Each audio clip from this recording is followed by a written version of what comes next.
এর কোরবানির সময় যখন গরু জবাই করো, একটা গরুর সামনে ছুরি দেখাইও না, নিষেধ, গরু কষ্ট পাবে।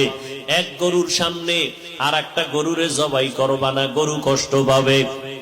গরুটারে রশি দিয়া বাইদা জমিনের মধ্যে শোয়াইয়া 1 সেকেন্ড দেরি করবা না।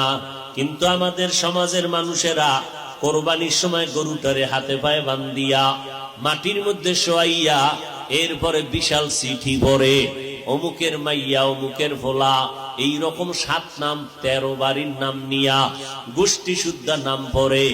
অমুক একজনের নাম আব্দুর রহমান, নাম পড়ল, বাবার নাম, মায়ের নাম, ওয়ার্ড, এরপরে থানা, এরপরে জেলা।